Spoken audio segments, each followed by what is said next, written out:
A graça, ela é um dom de Deus, mas ela não nos isenta de nossas responsabilidades.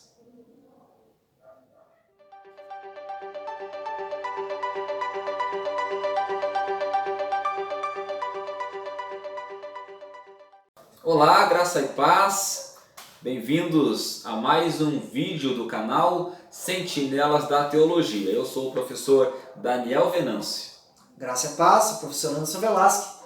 Estamos aqui com muita alegria no coração em mais um vídeo do seu canal Sentinelas da Teologia. Já contamos com o seu like missionário, que cada vez que você curte os nossos vídeos são mais divulgados, mais propagados pelo YouTube e você vai estar nos ajudando a compartilhar a palavra de Deus com mais irmãos em Cristo.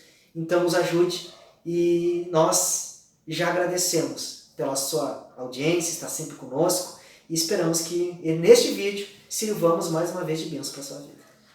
Lição de hoje, lição de número 4, resguardando-se de sentimentos ruins. E o texto que ele vai usar é o texto de Mateus, capítulo 5, versículo 21 ao versículo 26. O tópico 1 da lição nos fala: o evangelho não é antinomista. Nós temos, Anderson, dois grupos. O grupo do antinomismo, que é aquele grupo que acha que não precisa viver com lei, com regras. Tudo que você faz não tem importância, no final todos serão salvos. Uma vez salvo, sempre salvo, né? Como uma ala radical gosta de comentar sobre isso. Mas por outro lado, Anderson, tem os legalistas, que são aqueles que acham que guardando a lei, guardando regras, guardando dias, estações e meses, como Jesus vai dizer, né?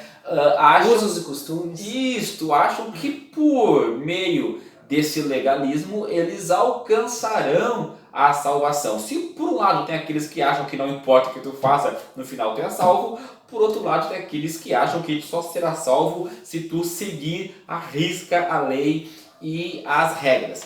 Porém, Anderson, nenhum nem outro, né? Porque nós fomos chamados para a responsabilidade. O evangelho é o evangelho de boas novas, mas é o evangelho de responsabilidades. Jesus não pagou o preço por nós para vivermos de qualquer maneira. Existe um princípio que rege a vida do cristão e é o princípio do reino que nós estamos estudando aqui. É o princípio de viver uma vida para a glória de Deus. E isto inclui em responsabilidade. Se pecarmos, seremos punidos.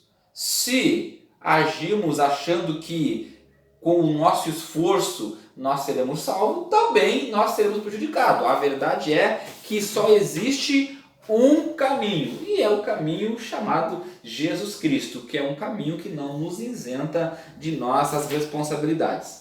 Esses dois extremos, os dois têm problemas muito grandes, pastor Daniel. Começando ao contrário, ao inverso, começando pelos legalistas, o legalismo tem dois problemas muito grandes. Primeiro, o orgulho espiritual. São pessoas que pensam que são melhores, são mais santas, pessoas que cultivam a teologia da glória, né? Quanto mais eu faço, quanto mais eu...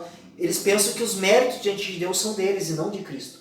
E também eles pensam que com as suas obras lhe garante a salvação. Eles conquistam a salvação pelas suas obras. Então essas pessoas, eles já estão fora de Cristo, porque eles anulam a cruz de Cristo, é o que o Paulo vai dizer. Eles são inimigos da cruz, anulam a cruz. Porque se é pelo meu legalismo, pela minha santidade, então a morte de Cristo não teve, não é por Cristo, é pelas minhas obras, é pela minha... E como eu disse, gera orgulho, gera acusação, gera apontação de dedo, gera julgamentos. Por outro lado, os antinomistas, aqueles que acham que não tem lei, que não tem regra, que pode viver da maneira que querem, porque Cristo já pagou todos os seus pecados, estes estão negando a obra do Evangelho. Eles estão negando a nova natureza implantada pelo Espírito Santo. Eles estão negando a regeneração gerada pelo Evangelho. Então, por que, pastor Daniel? Porque o Evangelho, ele afronta o pecado. O Evangelho, ele mostra o pecado que gera tristeza e arrependimento para reconhecer a Jesus Cristo. Se o Evangelho aponta o pecado para gerar tristeza contra o pecado, quer dizer que o pecado, ele condena o pecado. Ele mostra a maleza, a malécia do pecado, a sujeira do pecado, a ruína do pecado. Então o Evangelho, ele vai apontar muito forte para isso, que aquele que está em Cristo, nova criatura é. Aí tem um equilíbrio, que os legalistas não entendem, que eles tentam buscar obras para serem salvos, e os antinomistas também não entendem, porque eles pensam que não precisam ter obras porque já foram salvos. Não, é o contrário. Eu não busco obras para ser salvo. Em compensação, eu não pratico nada porque eu já fui salvo. Não, mas a salvação me leva a praticar boas obras. Primeiro eu sou salvo, e esta salvação me leva a viver uma vida de santidade.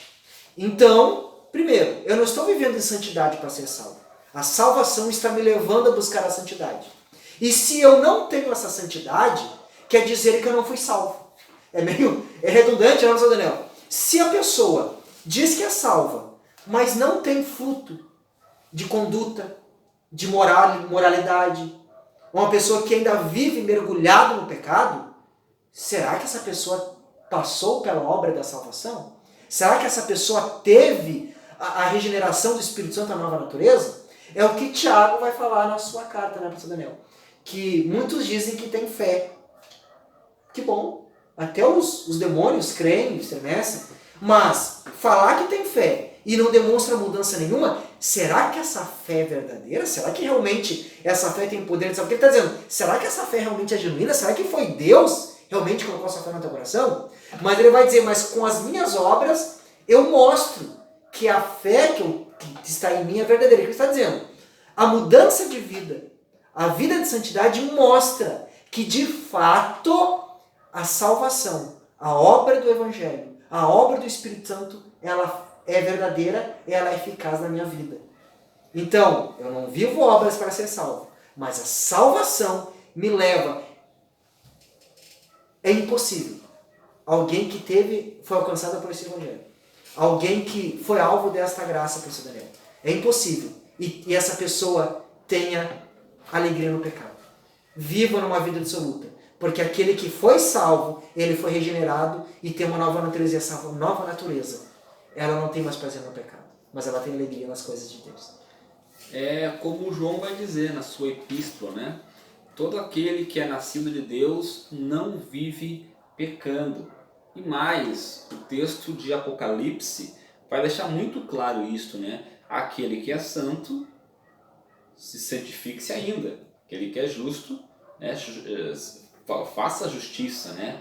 Mas aquele que é impuro se torne impuro ainda. Ou seja, não existe salvo com prazer no pecado. Porque todo aquele que é salvo tem prazer na lei de Deus e nela medita dia e noite. É por isso que o salmista vai dizer, né? Senhor, eu escondi a tua palavra no coração para não pecar contra ti. Porque todo salvo entende que a sua vida só vai poder agradar a Deus por meio da santificação, que é o que Paulo vai dizer, né? Seguir a paz com todos e a santificação, sem a qual ninguém verá o Senhor. Já deixa de fora os legalistas e deixa de fora o antinomista. E essa santificação é impossível se a salvação não for gerando na vida da pessoa. Quem é salvo demonstra essas práticas que fazem parte da doutrina da salvação, né? A santificação. É o que Paulo vai falar em Efésios. O professor Daniel nos lembrou aqui a passagem de Efésios, antes de nós iniciarmos, professor Daniel, que nós não ganhamos a salvação pelas obras, pela nossa santidade, mas a salvação nos forma para uma vida santa. Olha o que Paulo vai dizer. Vamos ler todo o contexto para a gente entender, né? Lá em Efésios, é um texto bem conhecido, no capítulo 2 de Efésios, e o versículo 5 e diante. Não, melhor, versículo 4. Olha só que legal. Mas Deus, sendo rico em misericórdia, por causa do grande amor com que nos amou, e estando nós mortos em nossos delitos, nos deu vida juntamente com Cristo. Nós vivíamos no pecado, estávamos mortos no pecado. Pela graça sois salvos. Ó, a salvação não vai vir pelas obras, olha o que vai dizer. E juntamente com ele nos incitou e nos fez assentar nos lugares celestiais em Cristo Jesus, para mostrar nos séculos vindouros a suprema riqueza da sua graça, em bondade para conosco em Cristo Jesus. Porque pela graça sois salvos mediante a fé. E isto não vem de vós, é dom de Deus, não de obras. Ó, eu não sou salvo pelas minhas obras, para que ninguém se glorie. Mas, olha o versículo 10. Pois somos feitura dele, criados em Cristo Jesus para a boa obra, as quais Deus de antemão preparou para que andássemos nela. Muito claro aqui, professor Daniel, muito claro. Nós não somos salvos pelas obras, mas a salvação nos gera, nos dá uma nova natureza para boas obras, para viver uma vida de santidade. Então, obra nenhuma me faz ser salvo, mas em compensação, aquele que é salvo, ele vai expressar essa salvação através de boas obras e de santidade. E essa santidade, Anderson, ela fica muito clara no tópico 2, onde vai ser trabalhado: a cólera é o primeiro ato para o homicídio. Os discípulos, né, ou os fariseus, né, legalistas, o grupo legalista, eles estavam se orgulhando por cumprir o sexto mandamento, de nunca ter matado ninguém. Só que Jesus vai dizer que aquele que fala mal do seu irmão é tão mal quanto quem mata fisicamente o seu irmão. Então, o que Jesus está dizendo aqui é que o princípio da salvação, ele está presente na vida das pessoas, ou melhor, ela é evidente na vida daqueles que zelam pela vida do seu irmão, tanto cuidando para não matá-lo fisicamente, né, zelando pela vida, mas também cuidando do espiritual, cuidando do emocional, aquele que se preocupa com o próximo. Então, não se ira com seu irmão, como aconteceu com Caim e Abel, né? O homicídio de Caim para com Abel nasceu de um sentimento de ciúme, de inveja, que se transformou numa ira muito grande, que não podia nem mais ver o seu irmão a ponto de o matar. Então, esse sentimento de ira, que muitas vezes está impregnado no coração de alguns cristãos, é um comportamento que deve ser tirado, deve ser trabalhado, deve ser limpo, deve pedir graça ao Espírito Santo para tirar este mal, porque é um mal que afasta não só de Deus, como também da comunhão com o seu próximo, né? O interessante aqui, Daniel, esse contexto com Jesus fala isso para os fariseus que se orgulhavam por guardar a lei, não matarás. Novamente, eles achavam que tinham mérito, eram salvos porque cumpriu a lei escrita. Aí Deus vai falar assim, ó, o salvo verdadeiramente. E não é aquele só que não mata o corpo do irmão, mas aquele que ama a tal ponto o seu próximo, que ele não profere palavras de ofensa ao seu irmão. Isso é muito além de cumprir uma lei escrita. É aquele que ama, que tem essa nova natureza. E é aí que entra o ponto, pastor Daniel. Será que essa pessoa que vamos entrar agora no antinomismo, que não vive regra nenhuma. Será que essa pessoa que diz que é salva, mas odeia o seu irmão, fala mal do seu irmão, vive ainda na prática antiga do pecado, será que essa pessoa realmente ela teve a obra da regeneração, da salvação? João vai responder no seu evangelho, né? Nisto sabereis que sois meus discípulos, se vos amardes uns aos outros. Não se vos gladiardes uns aos outros, né? Se vos viverem em briga, né? Não, se vos amardes uns aos outros. E tem um texto de Filipenses que Paulo justamente vai trabalhar essa questão. Duas irmãs, né? A Evode e a Sintique, né? Que elas tiveram atrito entre elas. E Paulo vai escrever uma carta para a igreja de Filipenses e vai tratar essa questão das duas irmãs, porque tem que haver harmonia no relacionamento. Tem que haver harmonia no relacionamento. Isso aí é fruto de quem é salvo. E aí que está. Aqui que você tem que colocar para o seu aluno. Que o fato de eu não matar o meu irmão não quer dizer que eu não esteja odiando ele. Eles não matavam, mas aqui dentro odiavam, falavam mal uns dos outros. Tem muitas pessoas, não, eu tolero. Não. É eu não ter raiz de amargura. Eu não ter ódio contra o meu irmão. É eu não alimentar inveja. É não alimentar picuinhas, fofocas. Estão entendendo, meus irmãos? Porque tem muita gente, meu irmão me ofendeu, eu não fui lá, não briguei com ele. Mas tu perdoa ele de verdade? Tu ama esse irmão? Se tu vê ele caído lá à beira do caminho, tu vai lembrar, não, mas ele falou mal de mim ou você não? Eu amo meu irmão, vou lá resgatar ele. É isso que Jesus está dizendo, irmãos. Que não é o guardar, mostrar, não, eu estou me segurando porque a lei de Deus diz que eu não posso matar, não. Eu não vou fazer nenhum mal para o meu irmão, eu não vou falar mal dele, eu não vou ir até a casa do outro irmão falar mal daquele irmão, não. Eu amo, eu perdoo. E se eu amo meu irmão, eu não profiro nem palavras. Aqui nós também lembramos de uma outra passagem, quando Jesus falou do juiz, né, da dívida, daquele homem que ele devia uma dívida para um rei que era impagável. Se a pessoa vivesse 1000 anos, não conseguia pagar aquela dívida para o cidadão. Era uma dívida impossível de ser paga. E aquele homem disse, eu te perdoo. Perdoo a tua dívida.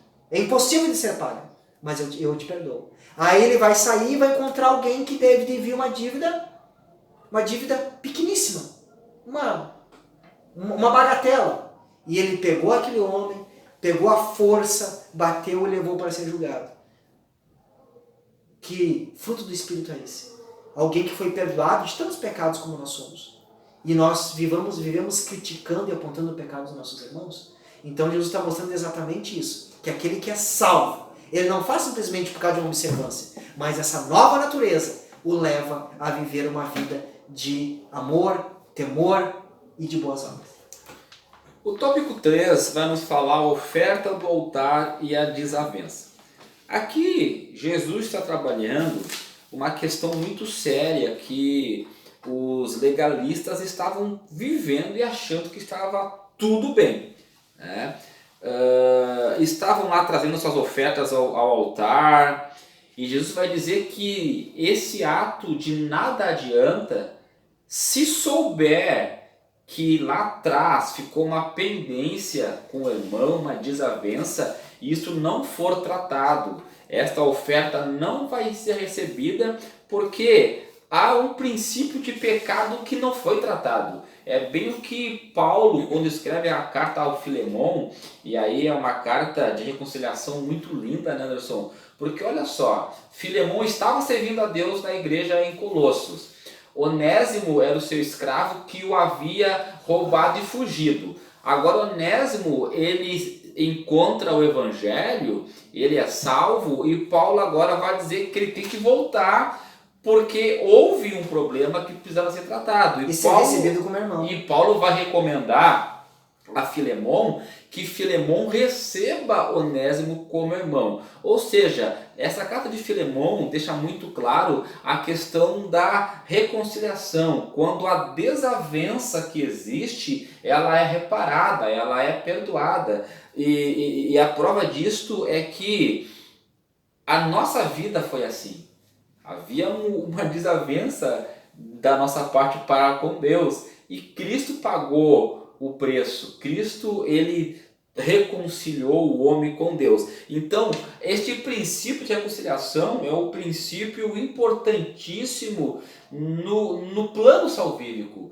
De nada adianta eu servir a Deus se eu estou com um problema com o meu irmão. Tem que haver reconciliação para que a minha oferta seja aceita. É aquilo que João vai dizer na sua epístola, né? Quem diz que ama a Deus, mas não consegue ver o seu próximo, ele é um mentiroso, porque o seu próximo está diante dele. Porque assim, Anderson, uma coisa tem que ficar bem claro. Quando nós fizemos para Deus? Quando fizemos para o nosso próximo. Isso. É aquilo Muito que bem. Jesus vai dizer. Isso.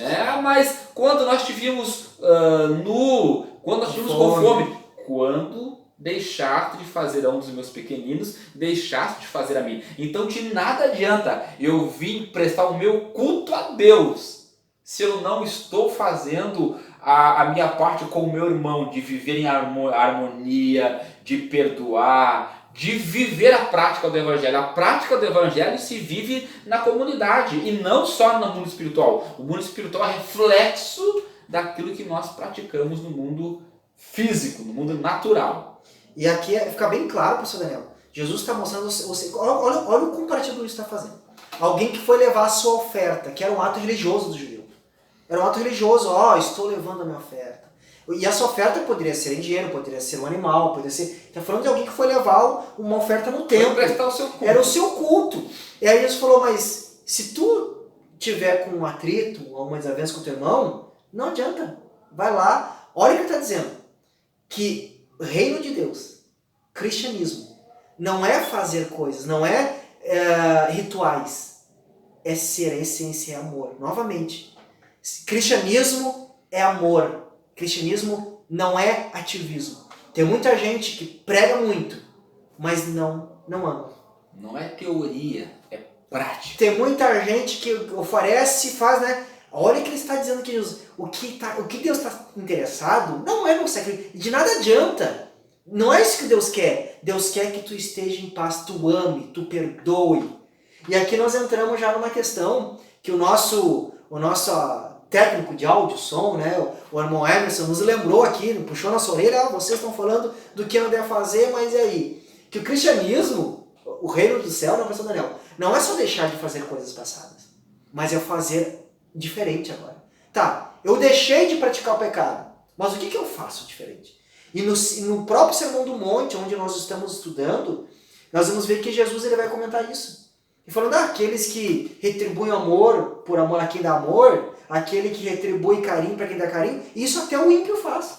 E tem aqueles que vêm para a igreja, né, que viviam uma vida de rixosa, briguenta, e vêm para a igreja, eu sou assim, não vou mudar. Não, tu é assim, agora tu é um cristão, tu tem que reproduzir o evangelho. O evangelho é ação, é demonstração de boas obras. E a reconciliação, o perdão, faz parte do evangelho. Aquele que não consegue perdoar, ele está fora do evangelho, porque o evangelho, o perdão não é uma opção, o perdão ele é uma obrigação, é um dever, o cristão deve perdoar. E aí que ele vai comentar isso.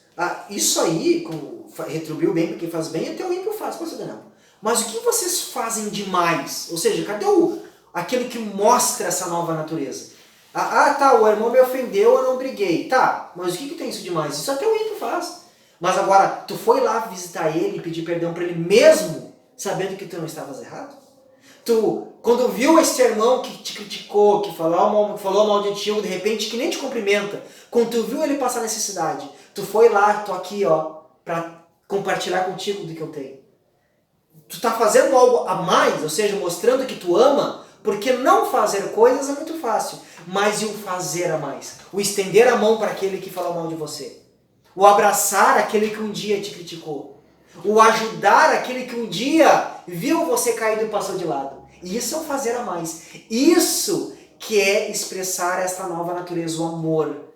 Saberão que sois meus, através do amor que tiveres um pelos outros. Aí Jesus está falando, não é ritualidade. Cristianismo não é ritualidade, irmãos.